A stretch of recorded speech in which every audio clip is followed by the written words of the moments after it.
Bob Maloney from MyMMAnews.com, and tonight I am talking to my friend and my teammate at Art of War Cage Fighting, Jillian Peterson. Jillian, it takes me about a week to recover from an event because I put so much energy into it. We're a week after Art of War Cage Fighting 19. How you feeling? It was another great show. What's going on, young lady? I thought this last one was probably one of the best that Art of War has ever done. I might say that after every show, but I thought this one was pretty amazing and pretty special. And I'm already just diving into the next card. I've already been setting up fights already, so we're just waiting for some coaches to get back to me, but we're already building the next. Like, there's no downtime for me. My downtime is actually fight week because my job is pretty much over. So once it's done, I'm already starting with the next card because we get so much interest after our cards that, it's easy to just hop into the next because we have so many people messaging me, so many coaches, so many fighters. Everyone wants to be a part of this show now. So, I need to play off of that energy and just start building fights. Well, listen, before we get into, your matchmaking, and Jillian is really doing a great job putting her imprint. And also, it's great to have women involved in the sport, not just fighting, but Jillian being the matchmaker at Art of War. It's really great to have a woman's perspective. It's like a family atmosphere over there. But before we talk about that, Jillian, let's talk about how you got here. Okay. You've been training for quite a while now. I know you're with Eric Purcell at NPR Endurance. When did you start making jiu-jitsu and training part of your lifestyle? Because that's what it is now for you. Oh, yeah. Actually, I started training about 8 years ago at NPR. That's when I joined. But when I started there, I was doing everything. So I was doing kickboxing and I was doing jiu-jitsu. But I kind of started to focus more on jiu-jitsu maybe about 3 or 4 years ago, just because I started competing a lot more. I got kind of addicted to that part of jiu-jitsu. So, I still have some striking. I still hop in with some of the fighters occasionally when they need an extra body to train. But no, it's been great there. Yeah, NPR has been my home for 8 years now. But I have cross-trained at gyms all over the country, even all over the world too. So I've been able to experience a lot of different perspectives when it comes to striking and jiu-jitsu and MMA in general. So, I haven't just been to NPR. So I've been able to get like global experience with the sport as well. Well, listen, if you follow her on social media, you can see she was just in Iceland. And let me tell you, some of those pictures were amazing, Jillian. The way they had it set up outside in nature with the mat there and all, that had to be an awesome experience. Talk a little bit about that, because I saw that and I was like, wow, that is awesome. Yeah, I actually I did a jujitsu camp over there with BJJ Globetrotters, and they're an amazing organization. They travel all over Europe and parts of the US where they just set up these camps for anyone to join. So I think this one had about 160 people from Europe and the US there training, and they even had Gunnar Nelson teaching a couple classes, since in Iceland that's his main home gym. Plus they just had other black belts from the US and Europe teaching classes. There were tons of classes, open mats, but the outdoor pictures you saw, which was amazing, we actually got to try our hand at basic it was Icelandic belt wrestling. So we basically got an hour crash course on what to do. Like, you're wearing pretty much a leather harness around your waist and your legs, and you're supposed to grab hold of the harness and try and take someone down using the harness. So we get the hour crash course, and they're going against people that have been doing it for many years. So it was a spectacle. It was really fun to watch. But yeah, that's kind of not really my thing because I just trip over myself. So, but no, it was so much fun to watch, and it was gorgeous. Like, it looks like it's basically just on a cliffside, but that's just what it looked like behind the gym. Like, it was just a gorgeous environment to train in. But it was so much fun. I learned so much. I was able to train with just people from all over, like no egos, from white to black belt. Everyone trains with everyone, and it was just such a good environment. So it was worth it, very much so, to travel overseas and to get to train some more. So jiu-jitsu basically a universal language, right? And obviously, because you can go any place and train. Now, listen, let's talk about Art of War real quick.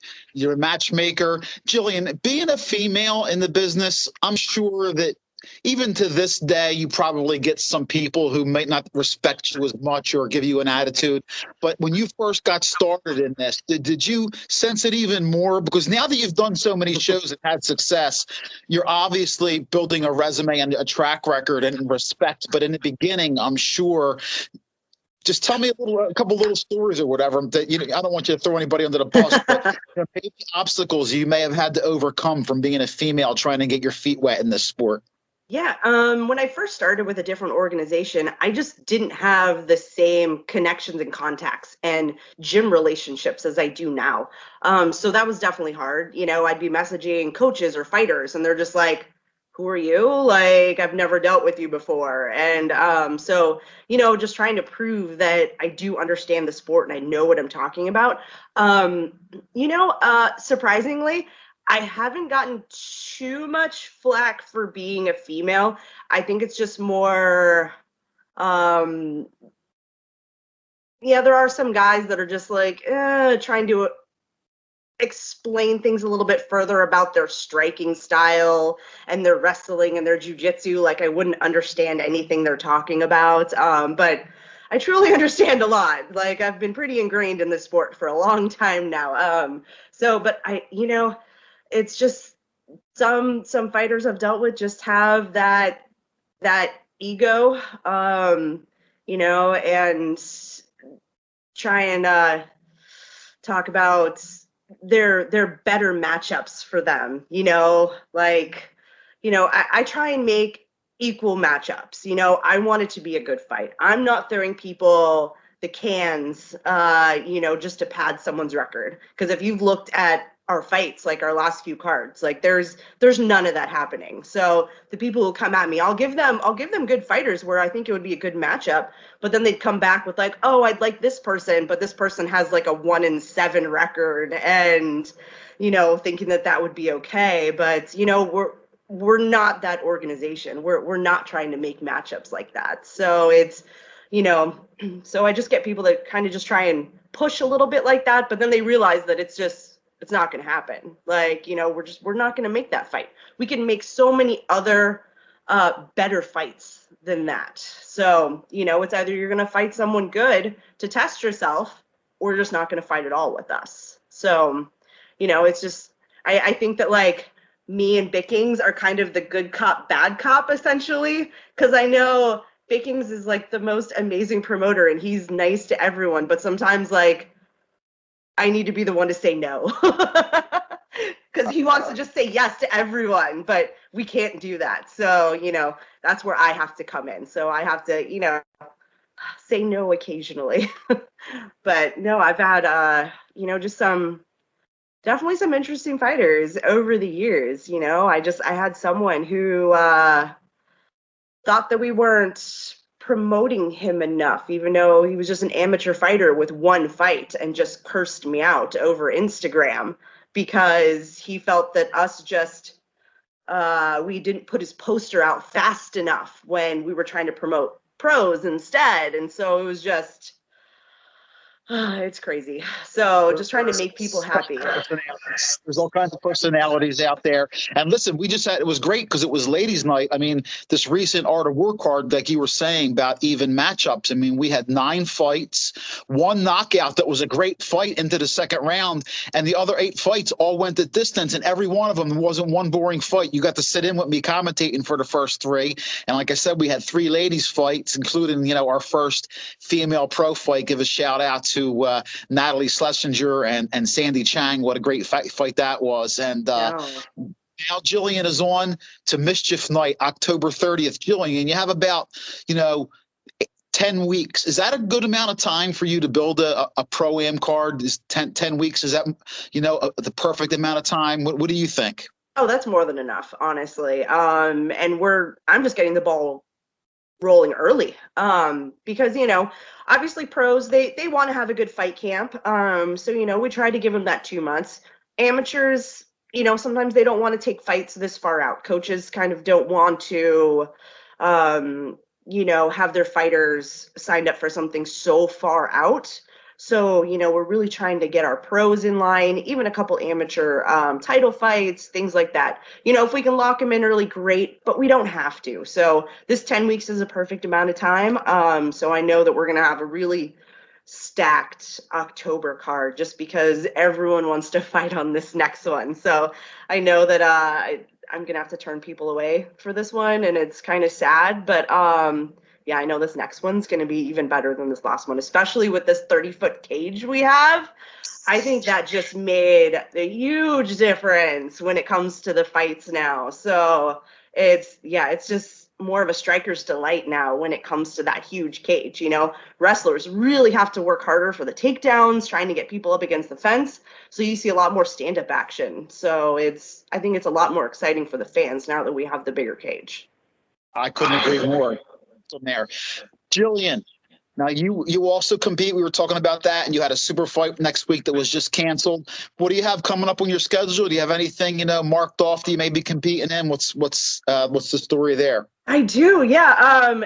This super fight that got canceled, actually the whole promotion had to push it back to November because of restrictions that are happening in the state. So just to be on the safer side and to allow fans, they're pushing it back to November. But that was like a last minute, I was just going to jump on it kind of thing. I'm always game, like, for these experiences because, I'm not a spring chicken anymore, so who knows how much longer I get to do all these cool super fights, with all these really talented people. So I just kind of, if something's offered to me, I'm going to take it because I love the experiences and, just getting the matches in. But no, I do have 3 competitions lined up over the next 3 months. So I'm doing a lot of these big IBJJF tournaments. So I've got Pans in September, Nogi Worlds in October, and Masters Worlds in November. So I've got 3 huge tournaments lined up that I'm just going to be traveling for. So I'm really excited to start, putting in the work and, yeah, hopefully getting some gold out of these. Awesome. Peterson, she's killing it right now on the regional scene, putting on great shows, great fights for me to call from cage side. And Jillian, before we go, give out some shout outs or some love to anybody you want to say thank you to. I know, you got a lot of support helping you do what you do. So here's a few minutes for you. Give some love out. Man, I mean, I honestly can't be where I am today without my home gym, NPR Endurance, and Eric Purcell. He's built such an amazing team there. From all of our coaches, UFC fighter Pat Sabatini is our head jiu-jitsu coach. I even coach there too. I teach our beginners jiu-jitsu classes. So it's just another family for me.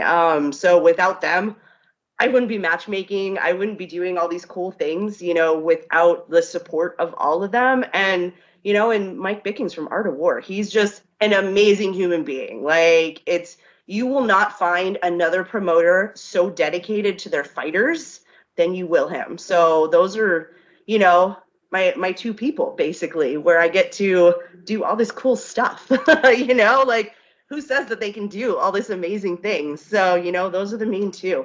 I give them everything for this because this is just amazing. Even though, like, this is just a hobby for me, it's just badass. So I love it, You're talking to me too. Like I said, this is a hobby for me. I keep Eric Kowal in line, and this is it's fun.